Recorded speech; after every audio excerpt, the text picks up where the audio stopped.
Aslama, bonjour. Alors, durant cette séance, on va présenter les notions de sous-espace vectoriel. La séance précédente, on a présenté ce que c'est qu'un espace vectoriel de façon générale. Aujourd'hui, on va présenter les sous-espaces vectoriels. Alors, définition. On va considérer un espace vectoriel que je note E et F une partie non vide de E, autrement un sous-ensemble de E, qui n'est pas vide.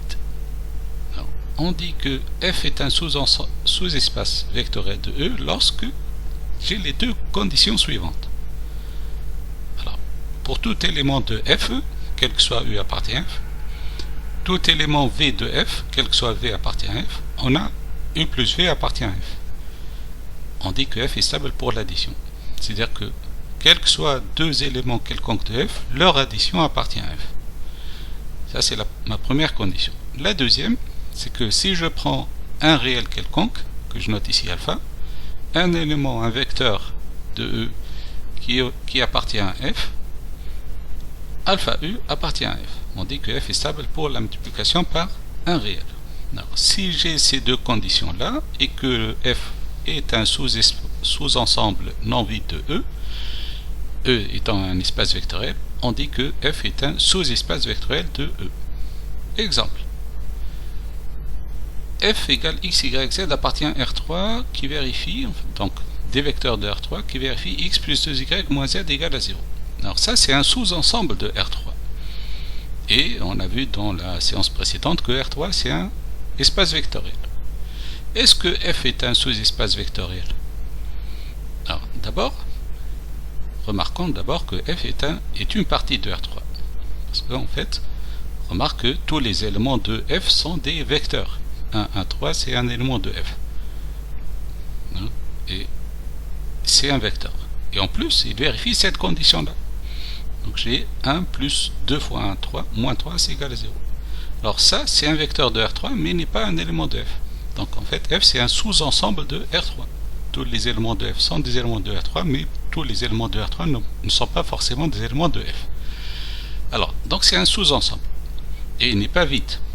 Alors, on remarquera qu'il contient ça, mais il faut aussi que, enfin on pourra aussi remarquer qu'il contient l'élément neutre de R3, qui est 0, 0, 0. Donc, pour montrer que F est un sous-espace vectoriel de R3, il faut montrer d'abord qu'il n'est pas vide.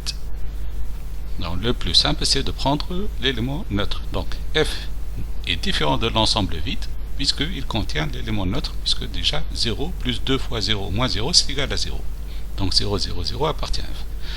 Alors maintenant, ensuite, je vais vérifier la première condition. Autrement, je prendrai deux vecteurs qui appartiennent à F, et je dois montrer que leur addition est dans F. Donc, si je prends U que je note x1, y1, z1 appartient à F, et v, x2, y2, z2 appartient à F, montrant que U plus V appartient à F. Alors je calcule U plus V.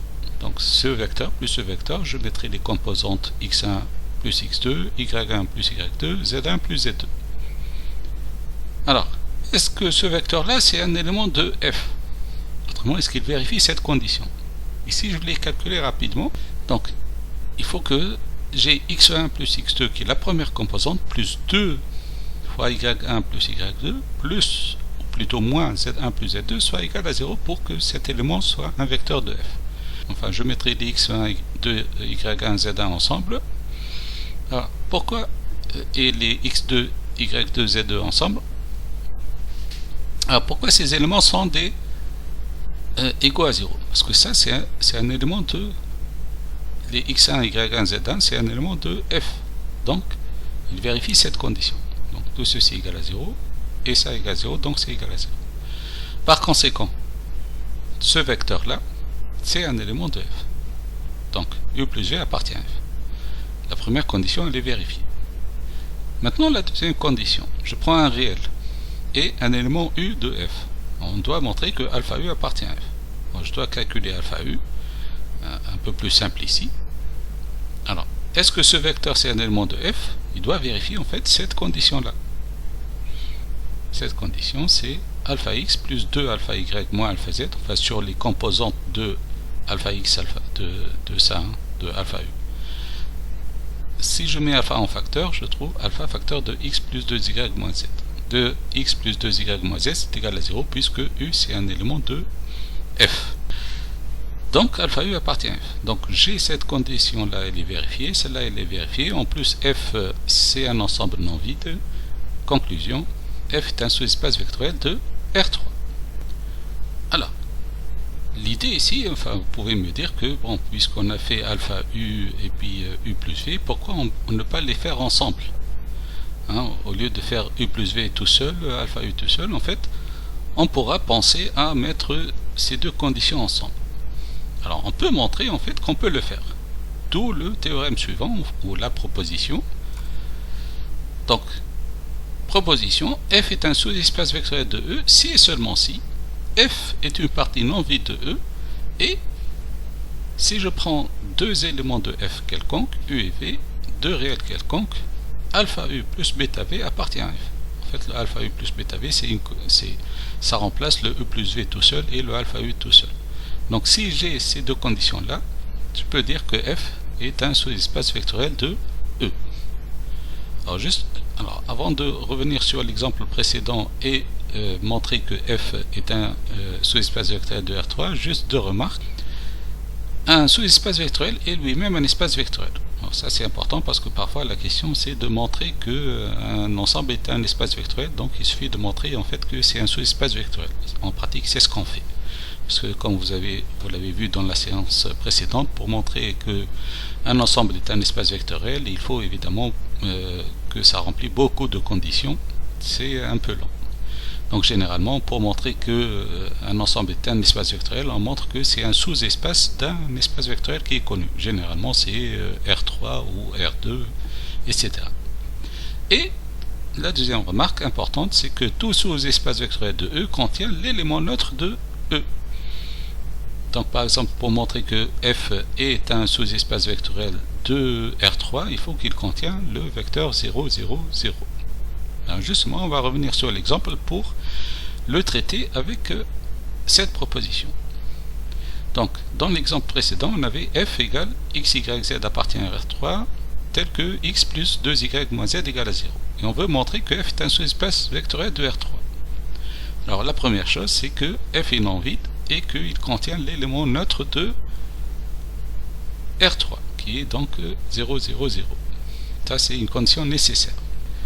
Alors, ensuite, on prendra deux réels quelconques, deux éléments quelconques de f, que je note ici u, x1, y1, z1 et v, x2, y2, z2. Et qu'est-ce qu'on doit faire? On doit montrer que alpha u plus bêta v, c'est un élément de f. On va le calculer, donc montrant que alpha u plus bêta v appartient à f. Je calcule alpha u plus bêta v. Non, j'espère que maintenant vous savez comment on le fait. Hein. Donc alpha fois x1, y1, z1 plus bêta x2, y2, z2. Je mettrai les éléments, je vais introduire le alpha, donc alpha x1 plus alpha y, enfin alpha x1, alpha y1, alpha z1, ça c'est un vecteur, plus un autre vecteur. Je mettrai les composantes ensemble. Alpha x1 plus bêta x2, alpha y1 plus bêta y2 et alpha z1 plus bêta z2. Alors, ça c'est un vecteur de R3, parce que c'est un triplet. Est-ce qu'il vérifie cette condition? Il faut que je la calcule. Alors, je la calcule en remplaçant évidemment x, y, z par les composantes. Ça c'est pour x, ça c'est pour y et ça c'est pour z. Autrement, alpha x1 plus bêta x2 plus 2 alpha y1 plus bêta y2 moins alpha z1 plus bêta z2. Vous remarquerez que j'ai mis x1 ensuite et y1, z1 ensemble, j'ai factorisé par alpha, et ensuite de la même façon pour x2, y2, z2 est factorisé par bêta. Alors ça aussi c'est égal à 0 comme on l'a vu dans tout à l'heure, parce que ça c'est un élément de f, et ça aussi. Donc ce triplet là, c'est un élément de f. Donc encore une fois, alpha u plus bêta v appartient à f. Donc j'ai pu montrer que alpha u plus bêta v appartient à f. Et donc conclusion, f est un sous-espace vectoriel de R3. Avant de passer aux notions de combinaison linéaire, je vous donne un exercice d'application. Essayez donc de le résoudre et on le traitera, on le corrigera la séance prochaine. Qu'est-ce que c'est qu'une combinaison linéaire? Alors, pour pouvoir définir les combinaisons linéaires, on doit définir d'abord une famille de vecteurs. Donc, définition d'une famille de vecteurs. Une famille de vecteurs d'un espace vectoriel E est un sous-ensemble de vecteurs de E. C'est n'importe quel sous-ensemble de vecteurs de E. On le note par U1, U2, UP. Ça, ce sont des vecteurs de E. Alors, par exemple, ça, c'est une famille de 3 vecteurs de R2. Ça, c'est un vecteur de R2, ça, c'est un autre vecteur de R2, et ça, c'est un vecteur de R2. En fait, ce sont des couples. Lorsqu'on les met ensemble, on forme ce qu'on appelle une famille de vecteurs. Comme ils sont 3, donc c'est une famille de 3 vecteurs. Alors ça, par exemple, c'est une famille de 2 vecteurs de R3. En fait, il y a 2 triplés. Ça, c'est une famille de 3 vecteurs de R3. Il y a 3 triplés de R3, donc c'est une famille de 3 vecteurs. Bien. Alors, l'idée, c'est qu'avec une famille, on peut combiner les vecteurs. C'est ce qu'on appelle, enfin, les combiner de façon linéaire, c'est ce qu'on appelle une combinaison linéaire. Donc, définition, soit E un espace vectoriel, une combinaison linéaire d'une famille de vecteurs de E, donc E1, U2, UP, et tout vecteur qui s'écrit sous la forme suivante. Les alpha 1, alpha 2, alpha p, ou alpha i, enfin, quel que soit i égale à 1 jusqu'à p, ce sont des réels quelconques. Alors, exemple, si je prends ces vecteurs-là, ils forment une famille de R2. C'est une famille de 3 vecteurs. Je peux faire une combinaison linéaire de cette façon-là. Alors, si j'écris que U, c'est 2U1 moins U2 plus 3U3, ça, c'est une combinaison linéaire de ces vecteurs-là. Ça va me donner quoi, en fait? Il suffit de remplacer, ça va me donner un vecteur de R2. Donc, je dis que U est une combinaison linéaire des vecteurs U1, U2 et U3. Alors, un autre exemple, je prends ces vecteurs-là de R3, donc E1, U2, c'est une famille de 2 vecteurs de R3. Ces 2 vecteurs-là, je peux les combiner de cette façon. Je donne des exemples, c'est juste une combinaison linéaire.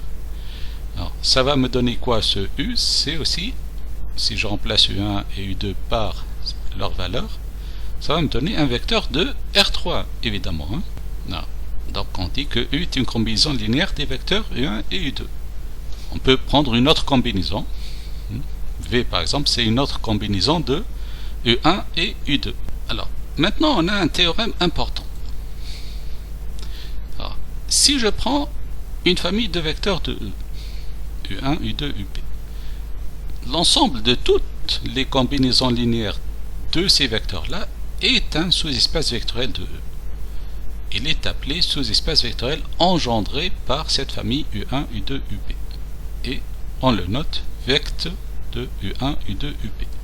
C'est-à-dire que si je prends une famille de vecteurs, si je prends toutes les combinaisons possibles, cet ensemble-là, ou l'ensemble de tous les vecteurs qui forment cette combinaison, est un sous-espace vectoriel qui est engendré par U1, U2, UP. On le note vect de U1, U2, UP. Alors pourquoi ce théorème il est important? Parce qu'on peut montrer qu'un sous-ensemble est un sous-espace vectoriel en utilisant ce théorème-là. Alors, par exemple, je reviens sur l'exemple que j'ai traité tout à l'heure. Donc ça, c'est un sous-ensemble de R3 et on veut montrer que c'est un sous-espace vectoriel de R3. En fait, il suffit de montrer que tout élément de F va s'écrire comme combinaison linéaire de certains éléments de R3. Donc en fait, si je peux montrer que tout élément de F s'écrit comme une combinaison linéaire d'une famille de E, le E dans mon exemple c'est R3, donc c'est un sous-espace vectoriel. D'accord? Donc il suffit de montrer que F est engendré par une famille de vecteurs de R3. C'est-à-dire que tout élément de F s'écrit comme combinaison linéaire de certains éléments de R3. Donc, pour montrer ça, prenons un vecteur de F. Alors, si U est un vecteur de F, donc U doit vérifier, enfin les composants de U doivent vérifier x plus 2y moins z égale à 0. X plus 2y moins z égale à 0, ça veut dire que z égale x plus 2y. Ça veut dire quoi? Donc, U égale x, y, z, je pourrais remplacer le z ici par cette en fonction de x plus 2y. Donc j'aurai x, y, x plus 2y. Je décompose ça en x tout seul, y tout seul. c'est égal ici, j'obtiens x1, 0, 1 plus y0, 1, 2. Qu'est-ce que vous remarquez ici? Que en fait le u c'est une combinaison linéaire de ces vecteurs là. En fait c'est alpha fois ce vecteur plus bêta fois ce vecteur là, mais c'est pas alpha et bêta quelconque, mais c'est juste ici x et y qui sont des composants de u. L'essentiel c'est que ça s'écrit comme étant x u1 plus y u2, x et y sont des réels comme dans la définition d'une combinaison, et u1 et u2 sont des éléments de R3. Alors, puisque j'ai ça, autrement, puisque tout élément de f s'écrit en fonction de u1 et u2, donc on écrira que f c'est vect de u1 u2 et en conséquence est un sous-espace vectoriel de R3. Donc ça c'est une autre manière de montrer que un sous-ensemble de R3 c'est un sous-espace vectoriel. Il suffit de montrer que n'importe quel élément de f s'écrit comme combinaison linéaire des éléments de certains éléments de R3. Alors un autre exemple pour mieux comprendre cette notion. Si je prends ce sous-ensemble de R3, donc f égale x, y, z appartient à R3 et tel que x égale y. Alors si je prends un élément u quelconque de f, non, puisque x égale à y, donc les deux premières composantes sont les mêmes. J'ai remplacé y ici par x, j'aurais pu remplacer le x par y, c'est la même chose. Donc u s'écrit aussi x, x, z, qui s'écrit aussi x, x0 plus 0, 0, z. Si je les additionne, je trouve ça. Autrement, encore une fois, c'est une combinaison linéaire de ces deux vecteurs-là. Donc ces deux vecteurs-là forment une famille qui va me donner exactement n'importe quel élément de u, juste en changeant le x et le z. Donc j'écris f est vect de ces deux vecteurs-là, 1, 1, 0, 0, 0, 1. On dit que f est un sous-espace vectoriel de R3. Enfin on démontre, puisque c'est vect de deux éléments de R3, que c'est un sous-espace vectoriel de R3. Bien. Donc, ici, f est donc un sous-espace vectoriel de R3 parce que tout élément encore une fois, de f s'écrit comme en fonction de deux éléments ici de R3. Mais alors, l'idée c'est que si maintenant ce n'était pas f, mais si f c'est R3, c'est-à-dire que je prendrai tout le sous-espace vectoriel. Est-ce que tout élément de R3 peut s'écrire en fonction de ces deux éléments? Ou est-ce que tout élément de R3 peut s'écrire en fonction de certains éléments de R3? En fait, la réponse est oui. Enfin, pas forcément avec deux, mais avec plusieurs. Mais la réponse est oui. C'est-à-dire qu'on peut montrer que n'importe quel élément de R3, pas forcément de F, n'importe quel élément de R3 peut s'écrire comme combinaison linéaire de certains éléments bien donnés de R3. Ces éléments-là forment ce qu'on appelle une famille génératrice de R3, ou d'une façon générale, une famille génératrice d'un espace vectoriel ou d'un sous-espace vectoriel. Alors la prochaine séance, on va définir convenablement ce que c'est qu'une famille génératrice d'un espace et aussi la notion de famille libre. Voilà. Slama.